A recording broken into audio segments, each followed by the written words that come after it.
Hi guys, welcome to உங்கள் ஸ்நேகிதியை. Today நம்ம என்ன வீடியோ பார்க்க போகிறோன்னா மின்ட் சிக்கன் தாங்க நம்ம பார்க்க போகிறோம். இந்த ரெசிபி ரொம்பவுமே ஈஸியான ரெசிபிங்க, வீட்டிலே நம்ம செய்யலாம். அது மட்டும் இல்லைங்க, சூப்பரான டிப்ஸ் இருக்குது. அதுக்கு நீங்கள் வீடியோவை கடைசி வரைக்கும் பாருங்கள். இப்போ இந்த ரெசிபியை நம்ம எப்படி செய்கிறோம் நம்ம சேனலுக்குள்ளே போய் பார்க்கலாம் வாங்க. அதுக்கு முன்னாடி நம்ம சேனலை ஏதாவது சப்ஸ்கிரைப் பண்ணலைன்னா பண்ணிக்கோங்க. பக்கத்தில் இருக்க பெல் பட்டனை கிளிக் பண்ணிக்கோங்க.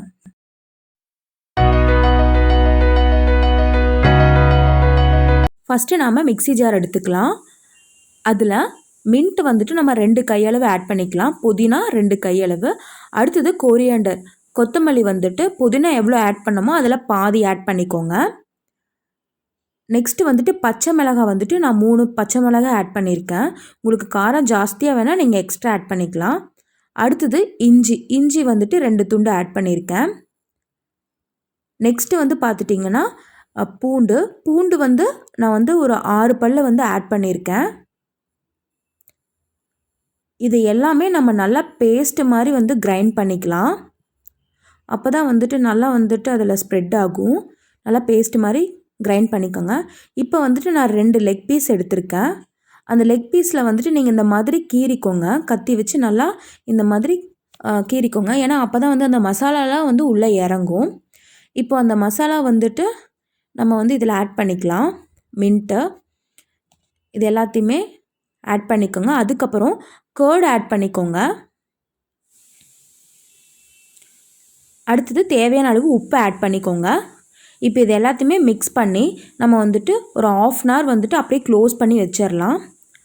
அடுத்தது ஒரு கடாயில் வந்துட்டு உங்களுக்கு தேவையான அளவு எண்ணெய் விட்டுக்கோங்க. பொரிக்கிற அளவுக்கு எண்ணெய் விட்டுக்கோங்க.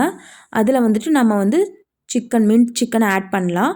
நல்லா ஸ்லோவில் வச்சுட்டு நல்லா ஃப்ரை பண்ணுங்கள். அப்பப்போ திருப்பி போட்டு ஃப்ரை பண்ணுங்கள். ஏன்னா உள்ளேயெல்லாம் வேகணும். அதனால் நல்லா ஸ்லோவில் வச்சு ஃப்ரை பண்ணுங்கள்.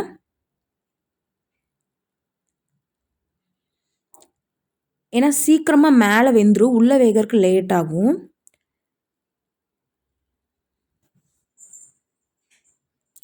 இப்போ நல்லா வந்து வெந்துருச்சு பாருங்கள். அவ்வளோதாங்க, சூப்பரான நம்மளோட மின்ட் சிக்கன் ரெடி ஆயிடுச்சு. நீங்கள் கண்டிப்பாக வீட்டில் ட்ரை பண்ணி பார்த்துட்டு எப்படி இருக்குன்னு மறக்காமல் நீங்கள் கமெண்ட்டில் சொல்லுங்கள். நெக்ஸ்ட்டு வந்து நம்ம டுடே டிப்ஸ்குள்ளே போயிடலாம். இன்றைக்கான டுடே டிப்ஸ் வந்து என்னென்னு பார்த்துட்டிங்கன்னா மின்ட் வாட்டருங்க, அதாவது புதினா தண்ணி. இப்போது நிறையா பேர்த்துக்கு வந்துட்டு பாடி வந்து ரொம்ப ஹீட்டாக இருக்கிறதுனால அவங்களுக்கு சூட்டு கொப்பளம் அந்த மாதிரி ப்ராப்ளம்ஸ்லாம் வருது. அப்படி இருக்கிறவங்க தினமும் இந்த மின்ட் வாட்டரை நீங்கள் குடிச்சிட்டு வந்தீங்கன்னா உங்கள் உடம்புல இருக்கிற சூட்டை எல்லாமே தனிய வைக்கும். அதுக்கப்புறம் நிறைய பேர்த்துக்கு ஸ்கின் ப்ராப்ளம் இருக்கும், பிம்பிள், அதுக்கப்புறம் ஸ்கின் வந்துட்டு ரொம்ப ட்ரையாக இருக்கும், ரஃப்பாக இருக்கும். அப்படி இருக்கிறவங்க இந்த மின்ட் வாட்டரை குடிச்சிட்டு வந்தீங்கன்னா உங்களோட ஸ்கின் வந்து ரொம்ப ஷைனிங்காக இருக்கும், சாஃப்டாகவும் இருக்கும். நெக்ஸ்ட்டு வந்து நிறைய பேர்த்துக்கு இந்த ட்ராவல் டைமில் வந்துட்டு வாமிட்டிங் சென்ஸ் இருக்கும். ஒவ்வொருத்தருக்கு பஸ்ஸில் போனால் சேராது. அப்படி இருக்கிறவங்க ட்ராவல் டைமில் இந்த மின்ட் வாட்டரை வந்துட்டு குடிச்சிங்கன்னா உங்களுக்கு அந்த வாமிட்டிங் ஸ்டாப் ஆகும். நெக்ஸ்ட்டு வந்துட்டு ப்ரெக்னெண்ட்டாக இருக்கிறவங்களுக்கு மார்னிங் ஆனால் வாமிட்டிங் வரும். அப்படி இருக்கிறவங்களும் இந்த மின்ட் வாட்டரை குடித்தாங்கன்னா அவங்களுக்கு அந்த வாமிட்டிங் சென்ஸ் வந்து இருக்காது. நீங்கள் கண்டிப்பாக இதை ட்ரை பண்ணி பாருங்கள், உங்களுக்கு நல்ல எஃபெக்ட் தரும். ஓகே காய்ஸ், உங்களுக்கு இந்த வீடியோ பிடிச்சிருந்தா லைக் பண்ணுங்கள், ஷேர் பண்ணுங்கள், கமெண்ட் பண்ணுங்கள். கண்டிப்பாக மறக்காமல் சப்ஸ்கிரைப் பண்ணுங்கள். தேங்க்யூ.